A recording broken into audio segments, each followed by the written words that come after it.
The phone rang at exactly 9:07 p.m. Ion glanced at the screen while adjusting layers on his laptop. The glow of the monitor reflected tiredness in his eyes. Deadlines piled up, notifications blinked, and the city outside his apartment refused to sleep. Mom calling. A faint smile appeared on his lips. She always calls at the same time, he whispered. The phone vibrated again. Once. Ion pressed the silent button. I'll call her back in a few minutes, he thought. Just after I finish this. He didn't know that those few minutes would become the heaviest regret of his life. Ion was 27 years old and lived alone in a small rented apartment in the city. The walls were plain, the furniture minimal, and the silence loud. Outside, traffic noise filled the air, but inside, there was a strange emptiness. An emptiness that had slowly grown since he moved away from home. He worked as a graphic designer. His days were spent creating beauty for strangers, logos, posters, ads, while his own life slowly lost its color. His mother lived alone in their old house back in the town he grew up in. A modest house with cracked walls, a small garden, and memories that still breathed through every corner. After his father passed away years ago, his mother became quieter, strong but quiet, lonely but never complaining. And every night without fail she called her son. Sometimes Ion answered. Sometimes he didn't. And whenever he didn't, she left a voice message. Short, simple, full of love.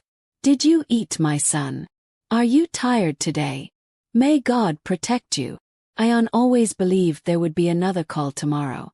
There always had been. Until that night. After finally submitting his work, Ion leaned back and stretched. His shoulders ached. He picked up his phone. 3 missed calls. 1 voice message. He smiled softly. Mom, he whispered. He pressed play. Her voice filled the room. Gentle, warm, and familiar. My son, you didn't answer today. You must be busy. That's okay. Just remember I miss you very much. Take care of yourself. The message ended. Ion exhaled slowly. I'll call her in the morning, he said to himself. He placed the phone on the table and went to bed. At 3:42 a.m., his phone rang again. This time it wasn't her. It was a neighbor from his hometown. His voice trembled. Ion, are you awake? Something felt wrong immediately. Yes, what happened? Ion asked, sitting up. There was silence on the other end. Then words that shattered his world. Your mother, she's in the hospital. Everything after that felt unreal. Taxi ride. Cold night air. The harsh white lights of the hospital. Ion stood frozen as doctors spoke in low, careful voices. His heart pounded so loudly he could barely hear them. Can I see her? He asked. A nurse looked at him with pity. I'm sorry. 2 words. But they crushed him completely. When he finally saw her, she was lying still. Peaceful. Too peaceful. Her hands were folded gently. Her face calm, as if she were just sleeping. Mom! Ion whispered, holding her cold fingers. No response. For the first time in his life, she didn't answer. His legs gave way. He collapsed beside the bed. I'm here now, he cried. Look, I came. Please wake up. Please. But some goodbyes happened silently. Without warning. Without mercy. The days that followed passed like a blur. Funeral prayers. Visitors. Condolences. People came. People cried. People left. But Ion remained stuck in that one moment. The missed call at 9:07 p.m. He replayed it again and again in his mind.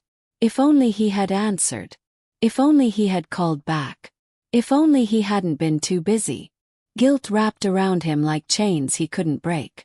When he returned to the city, the apartment felt different. Colder.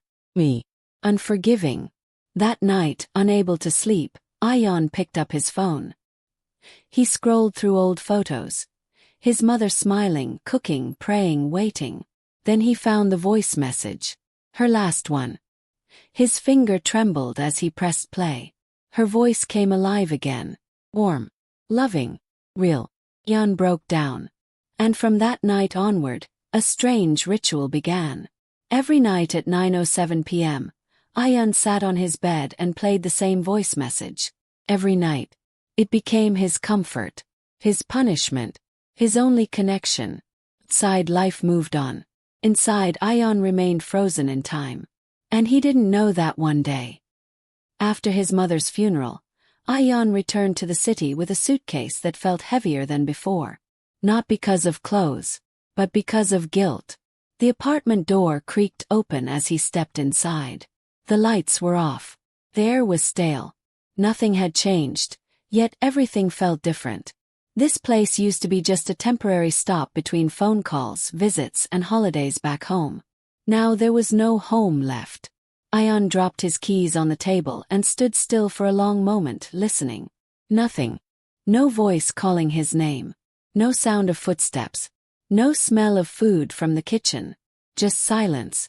That first night back, he didn't unpack. He sat on the edge of his bed, phone in his hand, staring at the screen like it might suddenly come alive. At 9:07 p.m., his hand moved automatically. He pressed play. Her voice filled the room. "My son, you didn't answer today." Ayan closed his eyes. Tears rolled down his face, slow and heavy. "I'm listening now," he whispered. "I'm always listening now." But the message ended just as it always did. And the silence returned.